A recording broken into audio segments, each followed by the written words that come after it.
Good morning everyone ဒီနေ့ကျတော့ကျွန်မဘာလုပ်လဲဆိုတော့လေဗီဒီယိုထဲမှာပြပေးပါမယ်ကျွန်မသမီးအငယ်ဆုံးလေးတို့ထမင်းကလေးကိုကျုပ်ကလေးနဲ့ကြော်ပေးပြီးကြော်ပေးဖြစ်တယ်ပြင်စတော်ဘယ်ရီလေးပါထည့်ပေးအချူချစ်ကလေးတွေထည့်ပေးပြီးတော့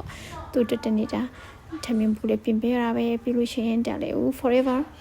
aloe vera ထည့်ရတော့တိတ်စီကလေးနဲ့ကျွန်မတော့တိုက်တယ်မျက်နှာတွေတစ်တယ်ပြီးလို့ရှိရင်အခုကျွန်မသုံးလိုက်တဲ့ထုံတော့လေတော်လေးကောင်းတယ်မျက်နှာသား6ရဲ့တော်တော်လုံးဝအဆင်ပြေပြီးလို့ရှိရင်ဒီ ordinary ကထုံတော့လေ serum လေးသုံးတယ်အခုသုံးလိုက်တဲ့ River cream လေးကလေတော်ကောင်းတယ်တော်ကောင်းကြီးဆိုကြီးတက်တော်ဖြစ်တာလေကျတော့ sunscreen ဒီ sunscreen လေးကလေမျက်နှာသား6ရဲ့တော်တော်လေးကောင်းတယ်ပြီးလို့ရှိရင်တော့လေကျတော့ Korea brand makeup အနေငယ်ပါတယ် sunscreen လေးဖြစ်ပါတယ်ဒီနေ့အပြင်မှာအလုံးလုံးမှာဆိုတော့နည်းနည်းလေးကြီးကောင်းအောင်လေး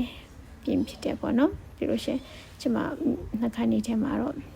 ဘက်စလင်ကိုအရင်တပေါ်ကြတယ်သမီးလေးကျွန်မလုပ်ပေးသူကကျတော့အကုန်လုံးမိပါပဲလုပ်ပေးဖို့လိုပါပေါ့နော်ပြီးလို့ရှိရင်သူတိုက်ပြီးလို့ရှိရင်သူပြန်ပြောမထွေးကြဘူးသူဗီဒီယိုရိုက်ပေးပြီးမှ screen ပေါ်မှာသူမျက်နှာကိုပြန်မြင်နေဆိုလို့ရှိရင်သူအရန်ပြောတတ်တယ်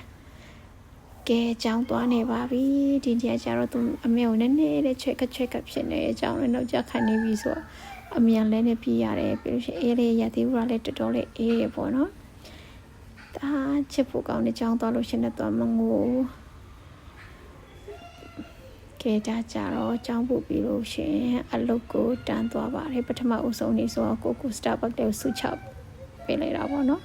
ပြီးလို့ရှိရင်ကျွန်မအရင်ကြရမှုတ်ကလေးပါကျွန်မဝေးဖြစ်တယ်။မှန်ဆိုကော်ဖီတွေတိတ်မတောက်ဘူး။ကိုဆူချရတဲ့နေပြင်တောက်တာပါ။ကဲအားလုံး bye bye thank you for watching